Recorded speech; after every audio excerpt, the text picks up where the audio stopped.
Welcome to Brazen Education with Educator Barnes, a podcast with a focus on speaking your truth, being transparent to help others, and having no shame about it. Because we can't move forward until the truth is known.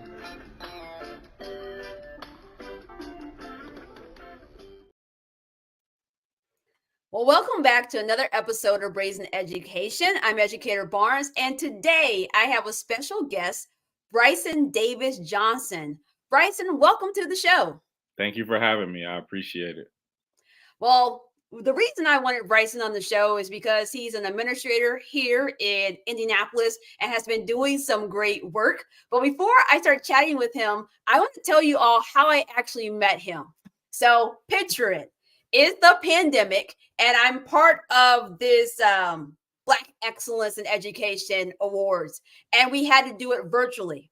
Well, with this education awards, there's normally like time in when we do it in person for people to mix and mingle, for them to talk. And so we thought to ourselves, like, how can we still do that, but do that virtually?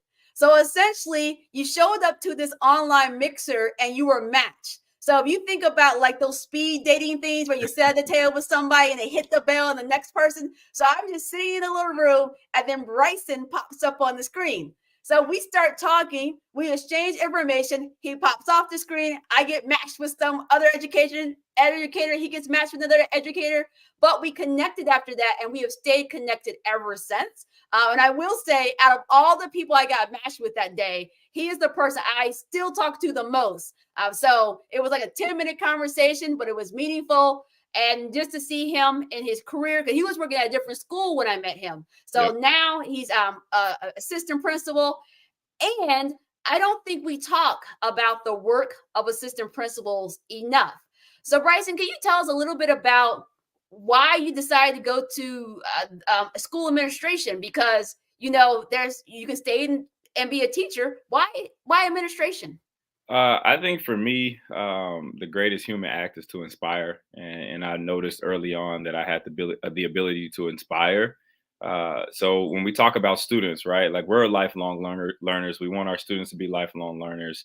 I wanted to inspire the students at a higher level.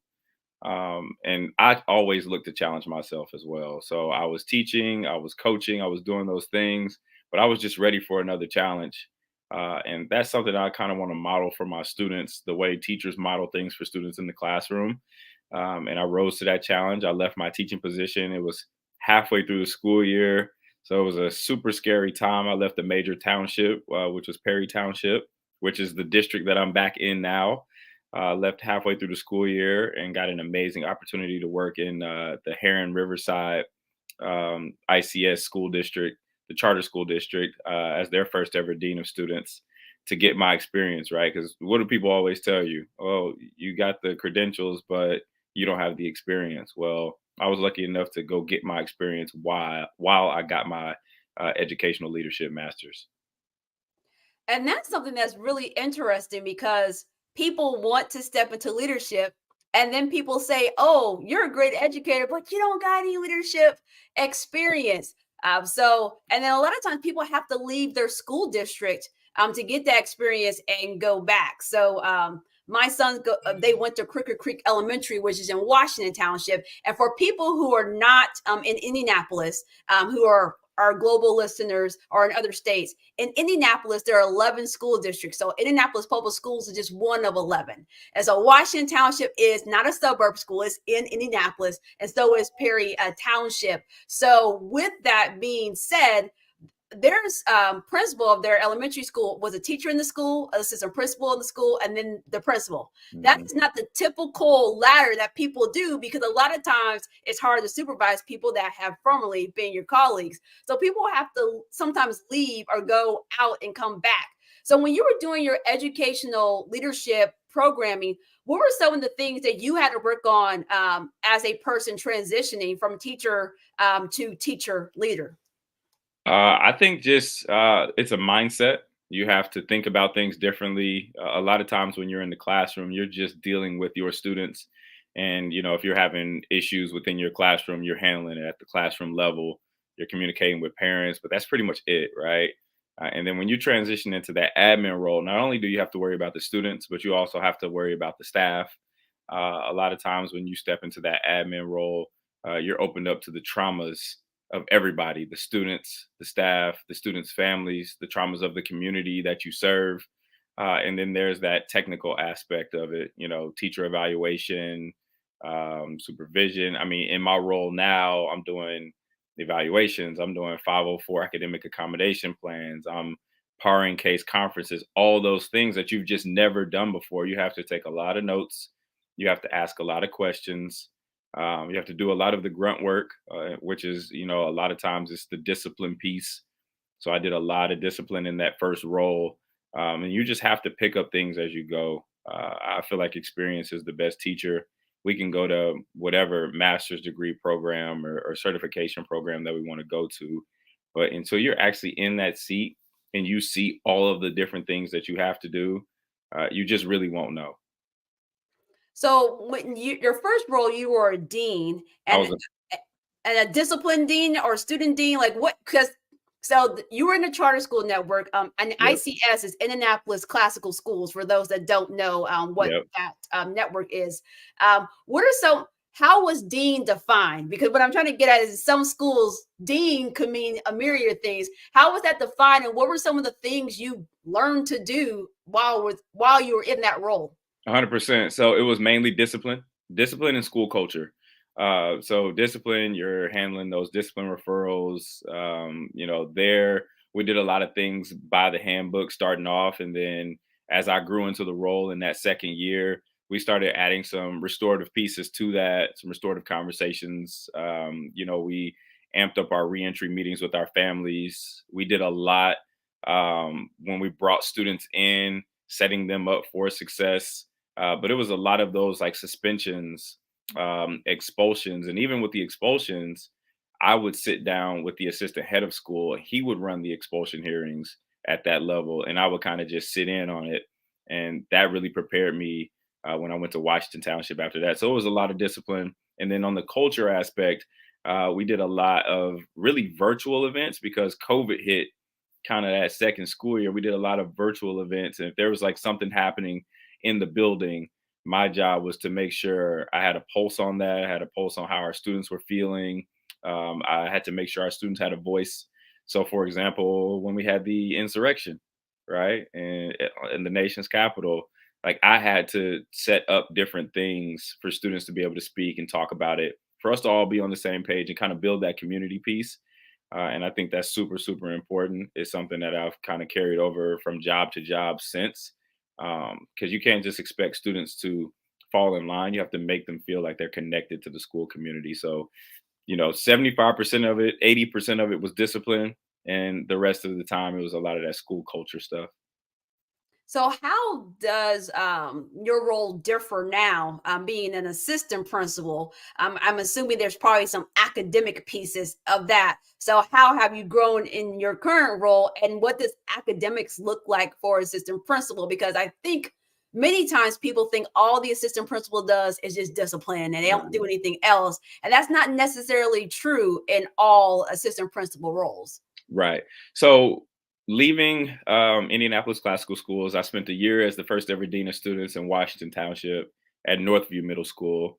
So that was another position that was a lot of discipline. So when I was hired here in Perry, I already had kind of the discipline down pat, right? I had a strong background in discipline. They do some things differently here, processes and procedures. They have, just as many resources, if not more, as like a Washington Township. But when you're talking about the charter level, there's not, as many resources as far as keeping students connected to their education when they get, you know, second, third, fourth infractions. But in my role now, I am not only doing discipline, I'm the assistant principal for all of seventh grade, so we'll loop every year. I have a caseload of students that have 504 academic accommodation plans. So I have to monitor those students, make sure teachers are implementing those plans with fidelity. I have to make sure those plans are updated. I have to, make sure that that's communicated with central office. I do a lot of the discipline, obviously. I par case conferences, and if you don't know what that is, people out there that don't know what that is, You have to sit in on case conferences to kind of oversee the meeting in conjunction with the teacher of record. Sometimes people from the district may come in, and then general education teachers will sit in on those meetings as well. And a lot of times that's just updating the students' IEP to make sure that they're getting the necessary accommodations and the services that they need to be successful in school. So I do a lot of that. If there's a manifest that needs to go to for one of my students, I'll have to go to that manifest. For somebody that doesn't know what a I can for somebody Yeah. that doesn't know what a manifest is, you cannot suspend a special education student for 10 days without going to a manifest. And even our district has implemented something to where if a student's out 5 days, we go to a case conference, because hopefully with that case conference, we can update that IEP, put a behavior plan in place, something like that, to try to prevent us from getting all the way to that manifest. But basically, the manifest is we'll present all the information, we'll go over the student's IEP, and then we will determine whether or not that student's disability was directly tied to the behavior that they displayed in the school. A lot of times they will say that their behavior is connected, or their disability is connected to that behavior, and then we'll just have to put new plans in place. But that's what you want to do. I'm not somebody that wants to kick kids out of school or disconnect kids from their education, but at the same time we do have a duty to keep the school safe. I do a lot with PBIS, so incentives, students of the month. We have different convocations for different things. The first 30 days of school, we do something called Connect 30, where we really push our teachers to get to know their students on a personal level, get to know what makes them tick, what they do outside of school. And after that 30 days, we have a big convocation. So that's something I play a big role in. Teacher evaluation, I can evaluate up to 20 teachers per cycle. Those cycles last about 9 weeks. So I do a lot of teacher evaluation, and that's one of the biggest things I like about Perry. We have the NIET TAP model is really rigorous, and it really challenges me to become a better instructional leader. And a lot of times when you get placed in those dean roles or those AP roles, it's all discipline, whereas it's not like that here. You are super supported. You are pushed to grow. I'm the only Black secondary administrator in the district, but I'm supported at the district level. I have access to the people at the district level. Obviously, site supervision. The list goes on and on and on and on. We have to present professional development to teachers every Wednesday. I'm part of the instructional leadership team that meets to go over the professional development and then develop ourselves. We meet every Thursday to get better as instructional leaders. If teachers are having different issues, I may have to meet with them. For example, there's a teacher who, is having trouble wrapping their mind around a end of unit performance task to see if students got to mastery throughout their unit, and for us to be able to analyze that data and go back and see what skills our kids masters and what skills that they missed. So the list goes on and on and on.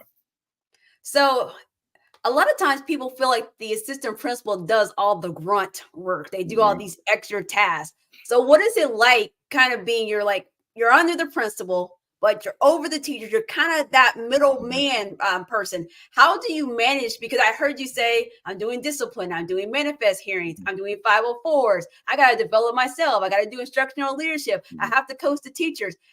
What tools or tips do you have for people who are aspiring to get to this spot to manage all of these things? Because you and I both know there are some administrators you're like, I don't know where that person is. I'll never see them. Yep. I'll never hear from them.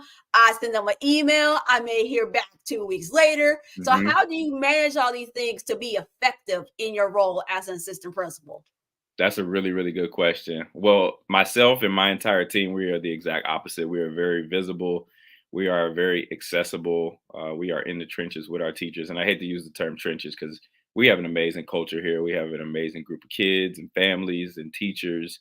And I really do love it here. But one, you got to be visible. As far as an admin team, you have to have a united front, right? You have to support that principal. Everybody's got to be on the same page. You can still be yourself, right? You don't have to be a robot. I'm myself every single day. I talk how I talk, I look how I look, but it's a united front with our admin team. And then when you go to the teacher level, You have to be supportive. You have to be responsive. You have to stay on top of those things. And you also have to be transparent as well, because people can respect transparency.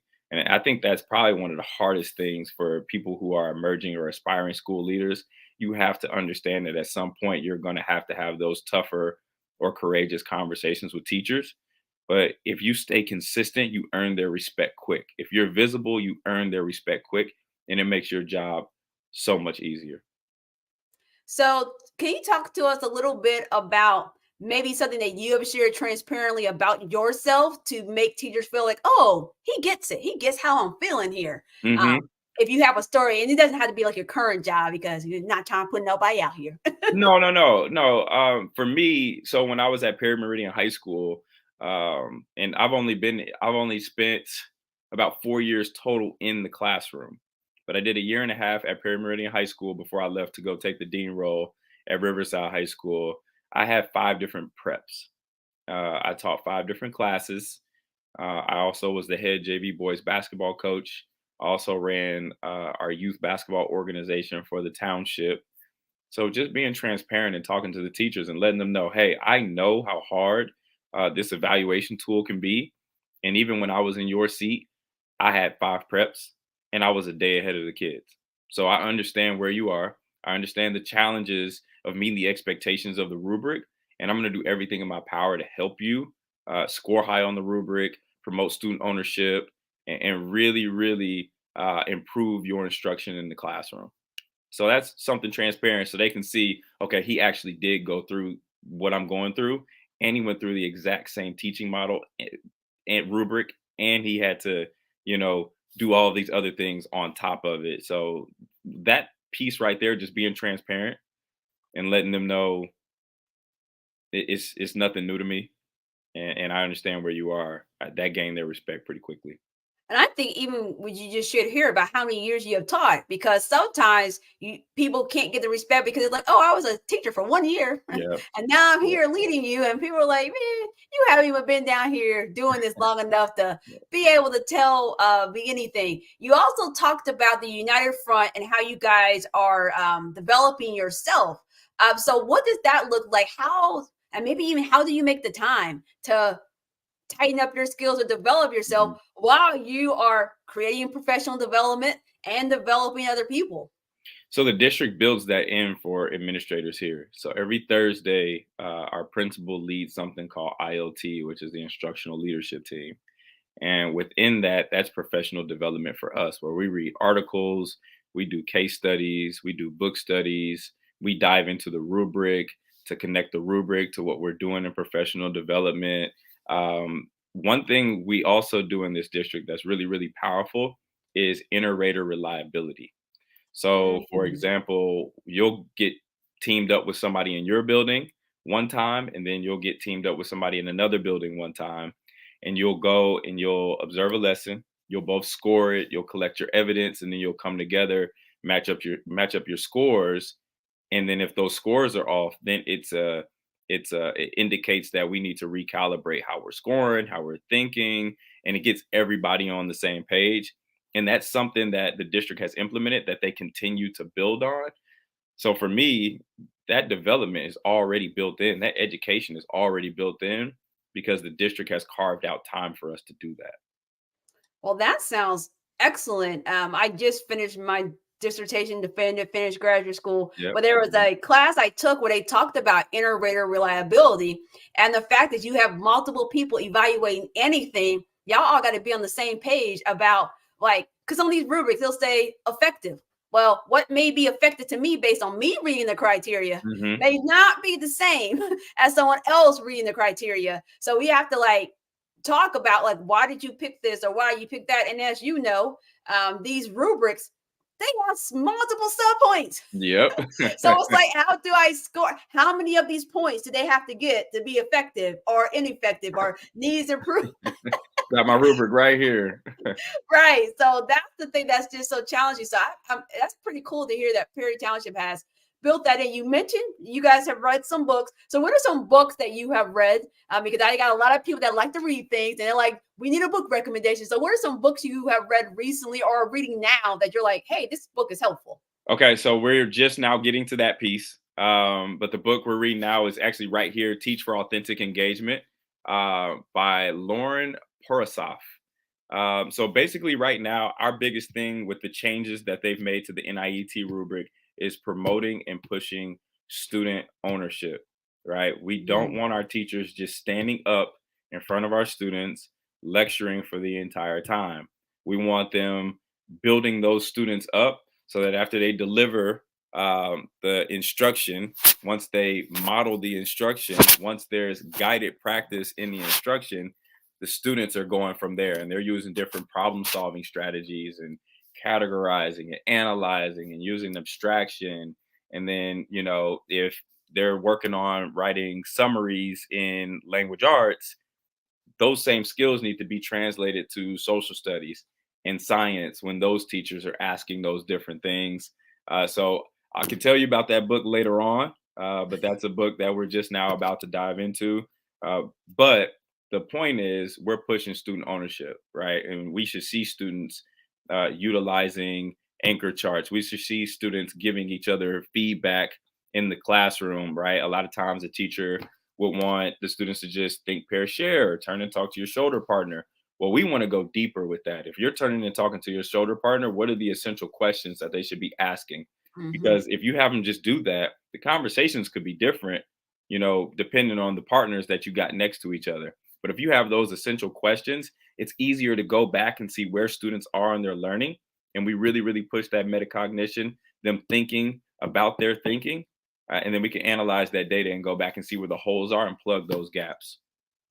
Well, I like all that because I heard a principal say one time, we're not going to say turn and talk. We're going to say turn and learn Yep. because we want to make the emphasis on that. This is not social talking. This is academic talking. So I really like that whole student ownership. Now you talked about in the assistant principal role, you have to help with the culture, like setting the environment of the school. What are some things that you have implemented, whether it's your current role or your two previous roles being the dean, that you feel has helped improve like school culture or school Mhm. environment or increase that sense of belonging of students? Because if there are assistant principals watching, they may be thinking to themselves, I need to, this is the issue in my school, like what can I do? So Yeah. what things have you been involved in that you feel like helps?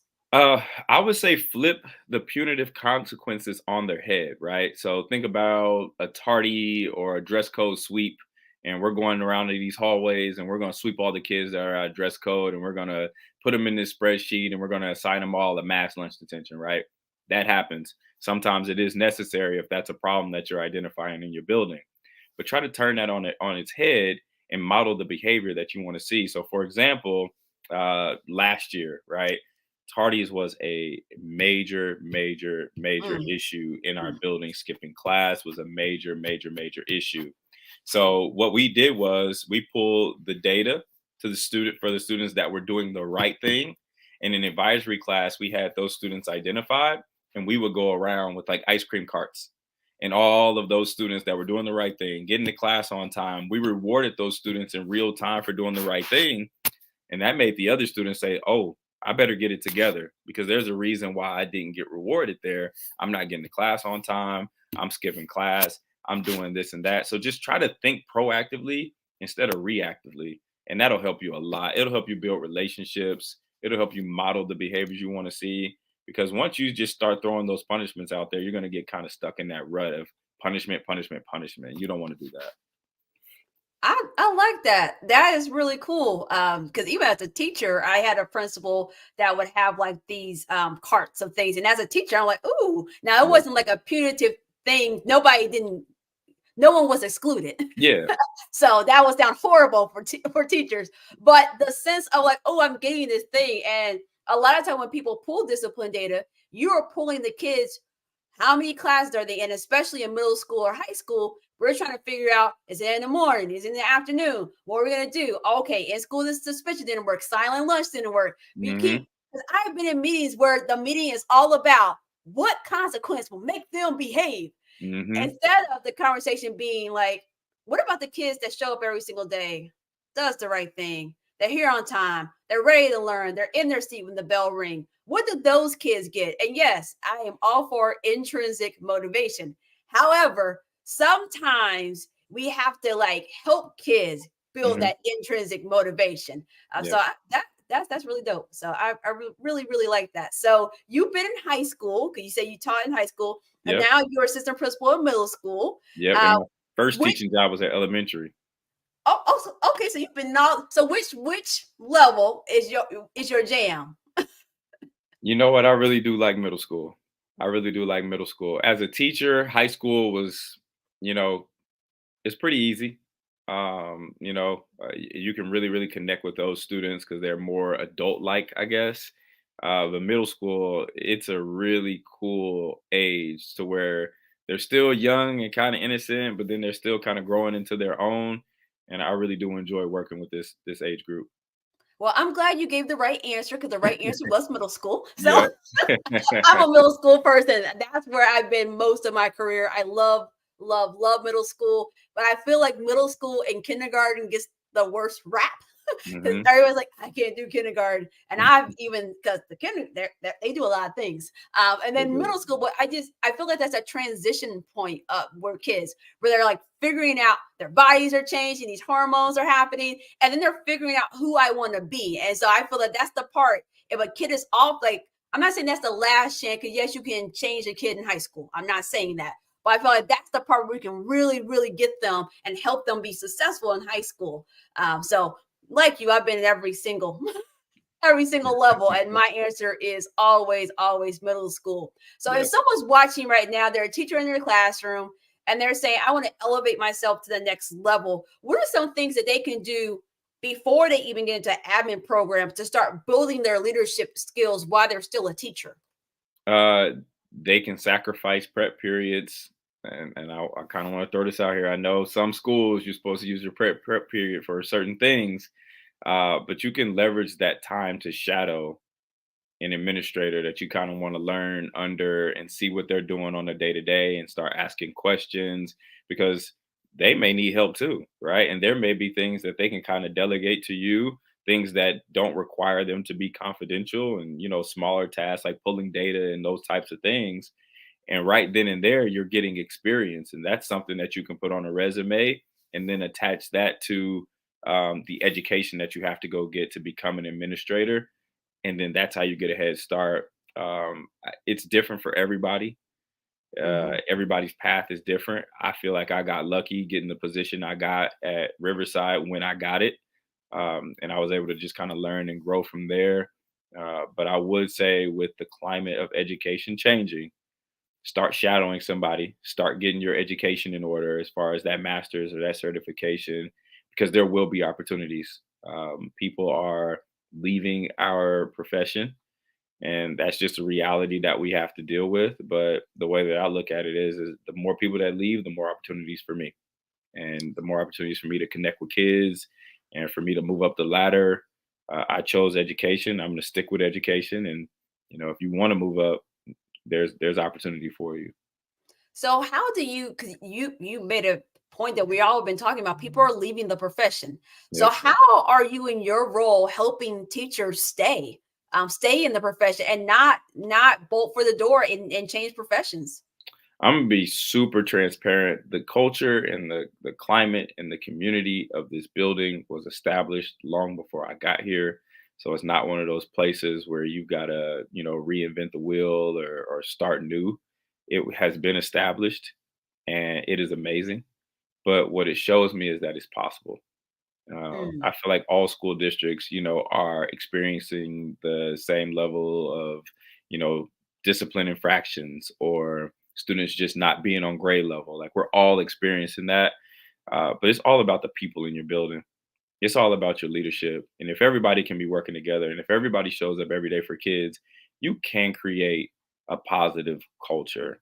It's not like that everywhere. And I feel bad, that it is that way. Also, kind of going back to the discipline piece, you have to hold kids accountable. We're mm. living in a time where parents are going to push back and kids are going to push back, but you have to hold kids accountable, and that's something that Perry really stresses. We're gonna do everything we can to not disconnect the student from their education, but we will hold you accountable, and that is why I feel so supported here, and I think that's why the culture and the climate is so good in this building, and throughout this township. Um, so just be somebody who talks about the good that's happening. Be somebody that's positive every day and try to spread that positivity because it is a possibility for every building, especially in our city. There's a possibility for every building to be positive and for everybody to be cohesive and to have an environment that teachers want to show up and work every day. I don't have any issues waking up for my job in the morning, and that's a testament to the people that I work with. Well, that's good to hear. So it sounds like you're saying is the combination of people that were Yep. hired in the building, Yep. plus how the leadership is supporting the teachers in the building that's in your particular school building, making people want to come back and then holding kids accountable, which I'm going to say it a different way for people like, what does that mean? That means if someone is creating an environment where the teacher cannot get learning Mhm. to happen, that student is worked with. And as you mentioned earlier, they're coached, they're shown what to do, because there are some schools where teachers are like, the kid threw a book at me and they're right back in my classroom 5 minutes later Yep. and not feeling safe, physically safe or emotionally safe. Because sometimes kids say stuff that hurts. Let's Yep. be real. We're all human beings, and kids will say things that you're like, that you got me right there, kid. So 100%. keeping them safe. So in your role, I always ask people this question: what keeps you up at night? What are you worried about? What are the things? And it could be your role, it could be education. What keeps you up at night? Oh, that's a really good question. Hmm. That's a really good question. Um, I think you kind of alluded to kind of juggling all of the things, being responsive, um, and not falling behind. Uh, I think just making sure I'm always ahead of the game keeps me up at night because I'm never too far behind or behind at all. I have a really good team. We communicate with one another. We delegate really, really well, which is something that I struggled with in the past. So I'm never really behind, but just, making sure, okay, I've got to get this done by this time. I've got to make sure I follow up on this situation. Because, somebody told me a long time ago, kids will never understand how much time we spend thinking about them. So if I'm up at night, it's just about following up with the kid or following up with the teacher that needs my support. Because my basic duties, I pretty much, have all of that streamlined. So it's those one-off things that happen every day um, that keeps me up. So how do you create balance? Because I know that you are a pretty fit person. So you're out there working out. I Yeah, know that you eat very well, but I also know keeping your physical body, like your like, and I'm talking about health wise, yeah, intact, mental health intact as well, is something that we have to choose to do. So how do you balance having, Bryson as the administrator and then Bryson when he's outside of work? How do you balance the two? Because many times people say, I feel like I'm at school all the time. I feel like there's mhm, all these things I have to do. I don't have time. I don't have time to date. I don't have time for my kids. I don't have time to work out. I don't have time to eat healthy. yeah. So, what do you do to keep yourself kind of well rounded and hit all those buckets? Because I feel like, based on me knowing you a little bit, that you are doing those things. So, I think some people might want to know, like, how's he doing that? 100%. This may rub a lot of people the wrong way. Oh, And, go and, I, ahead. and I do feel like I do a very good job at my job, and I feel like I'll have an open mind and I'm learning. I do not take work home unless it's something that has to be done and that is assigned to me or something major that happens after hours that I've got to follow up with. I do not take work home.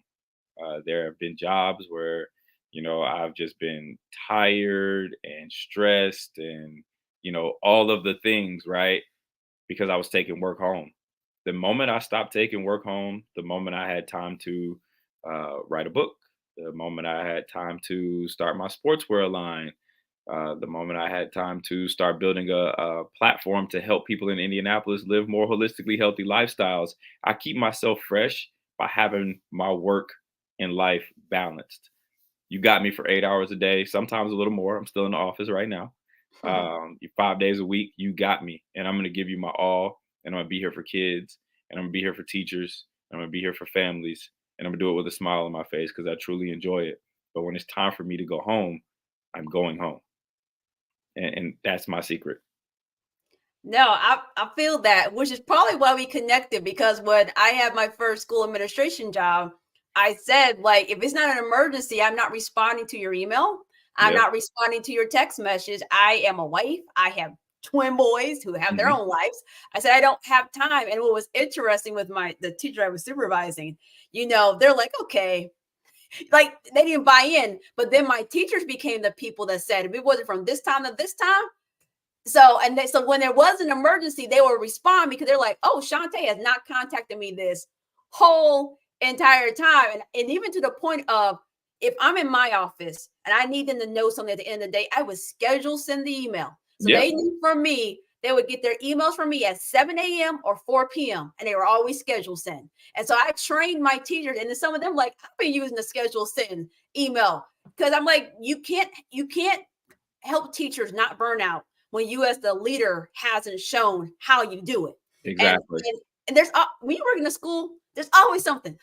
You will Totally. always there's always something. There's always somebody I need to call, something I need to look at. Well, it's gonna be there tomorrow. And if it's not an emergency, somebody's in danger, because that does happen in school sometimes. Yep. If it's not that, you really can. I think we've gone into a culture where it's like this right now. And I think for me, especially after I had my kids and married, I wanted to get that back because when I first started teaching, I had a flip phone first of all. My cell phone was in my purse. My purse was in the closet. I didn't wear my cell phone with me. It wasn't a thing. It wasn't until I became a literacy coach and my principal was like, Shantae, I texted you. And I was like, what? He's like, you didn't answer. I'm like, because my phone is in my purse and my purse is in the closet.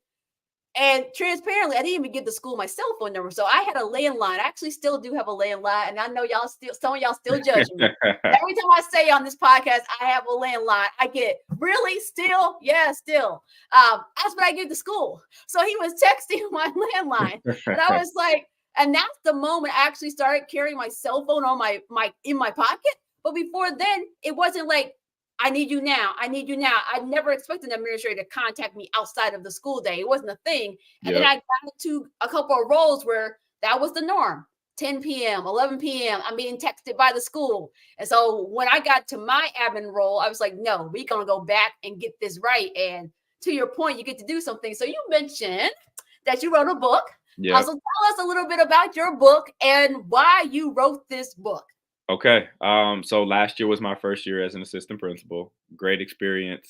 I worked for an amazing principal who's now the director of student services for the entire township. Mm, And then he was replaced this year by one of his former assistant principals, another amazing leader. But just thinking about people who are emerging and aspiring school leaders and how experience is the best teacher, I wanted to create a resource and a tool to kind of help them accelerate their process or get some background information on the technical skills that they'll have to have in this role. So it's called the Assistant Principal's Playbook. I used to coach men's basketball at UND. I've coached at the high school level, so I love basketball. So for me, it was fun to kind of write and kind of throw, you know, a basketball feel in it for certain parts. mm-hmm. But it's literally a step-by-step guide to help you do your job effectively. And I even tell you about mistakes that I've made in my role to help you be a better leader starting off.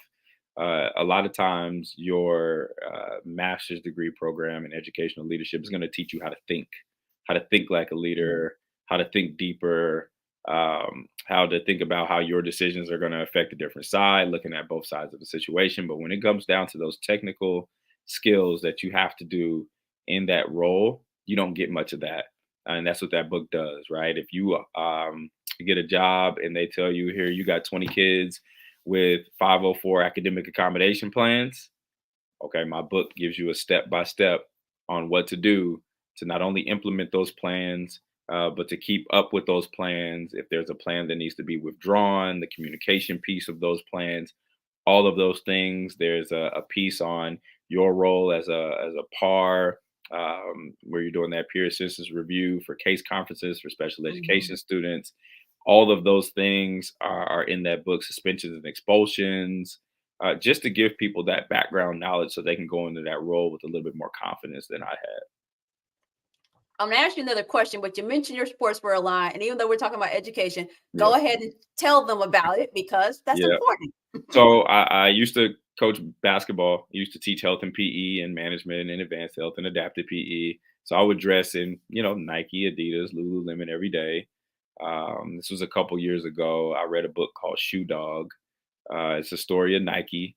And I kind of got inspired by how hard it was for him to get things custom manufactured and kind of get that brand off the ground. So I said, you know what, I'm going to teach myself how to go through the proper channels to get things custom manufactured.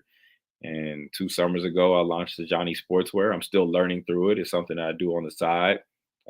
But I have made it to the point where I understand and I know and can produce things from scratch. So a lot of people would have like a clothing line and they order, you know, shorts or something in bulk, and then they'll get a logo put on the shorts that are already made. Well, my stuff isn't made like that. My collections aren't made like that. Obviously, hoodies and t-shirts are hoodies and t-shirts, but Hmm. the collection specific pieces that I release, like for the jacket, for example, there's a 12 to 15 page document that tells the manufacturer exactly how to make that jacket, the fabric that they have to use.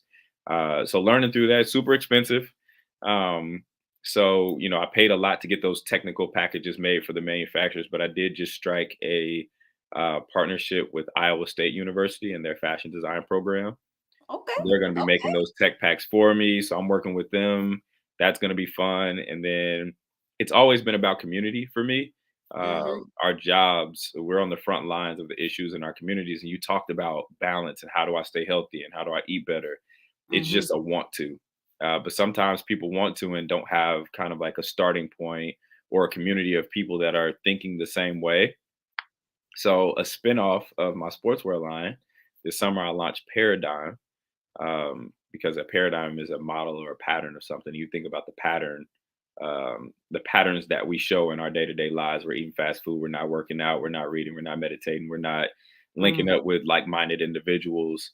I built a platform. It's $5.99 a month for people to have a gateway to live a more holistically healthy lifestyle. So we have restaurants, smoothie and juice bars, we have gyms, we have all of these different things. We even have a person on there that does HR consulting and resume writing, where you can get a Mm. $125 resume revision for half off right now, because we want to develop the whole person to help them live a better life and then connect them with people who think the same way.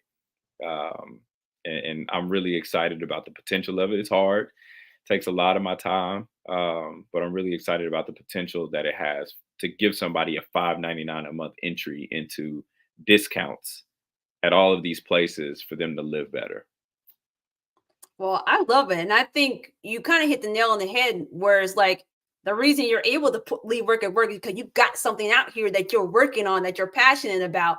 And I think sometimes, with especially if family's the thing that you got out here that you want to do, sometimes we're like, oh, I'll get back to you. Oh, it's just my kid. And, when I have my own kids, when I left my school administration job to start my consulting business, my kids actually literally cheered, like physically got up from the kitchen table and cheered. And I was not the so I have boys, and Yeah. now they're getting at the age where I just say to them, they're like, mom. So I was just expecting, I was gonna say this, mom is transitioning, she's starting her business. I was expecting them to either keep eating their dinner or saying, So when they got up and cheered, I was like, whoa. And they started modeling me. Oh, hold on, I gotta talk to this teacher. Oh, hold on, I gotta go do Yep. this. And there was like every time, and mom, you missed this. And they started naming off stuff that I had missed. And so I'm sitting here thinking I'm just making an announcement, and I just see dagger, dagger, dagger, dagger. And so I was like, now with my business, I'm even now saying, so this year, because my last few years I didn't do this. This year I took all their school breaks and put them into my calendar. And I told all my clients, I said, I am not working on my kids' school break, because I Love it. did it the last 2 years. And I said, if I'm going to be serious about being present, and like I'm volunteering at my kids' school. Like I haven't done that in a while, but now I'm doing that because I made it I wanted to do it. So That's the word, priority. It yeah. has to be a priority. I don't care if it's 10 minutes of reading, listening Uh-huh. to a podcast, exercise. I mean, if you want to start exercising, say, hey, I'm gonna do 2 days a week and then build up from there, right? I try to do four, and transparently, sometimes it's not always four. Sometimes it's 3.5 or 2.5. But once you start developing that habit and kind of stringing some good weeks along, then it'll just become a part of your pattern, right? Pattern of how you live your life. It's 5:46, and I've been here since Today's our early day, so I've been here since 7 a.m. I'm not tired. I'm not drained. I still have time for myself, and I poured into people all day long, and I think that's super important. Well, to bring this to a close, what is one final thought or advice that you have for our listeners today? Education is still and always will be an amazing profession. There's so much opportunity here. We need good people. And then to just focus on the good. Focus on the good. All right. If there are good things happening in your school, focus on those things. Don't focus on the bad things or the things that you disagree with. Focus on the good. And over time, you'll start to not only be the change, but you'll see the change. Well, thank you. On that note, we're going to bring it to a close. Again, we have Bryson Davis-Johnson. Thanks so much for spending time with us at the end of your school day. You dropped a lot of gems, and I hope you guys pick up the book he mentioned, pick up his book. Sign up and join Paradigm to get those discounts and start making that a way of life. And listen to what he's saying because he has really, really good advice. Talented educator. I'm so glad that we got matched up and that kind of quick thing during the pandemic because every time I talk to him, he's very like this is generally him. He is very positive person. He always looks at the positive side. And those are the type of people I like to surround myself with. So I knew you guys would love to hear from someone like that. So Bryson, thanks so much for joining us on Brazen Education today. Thank you for having me.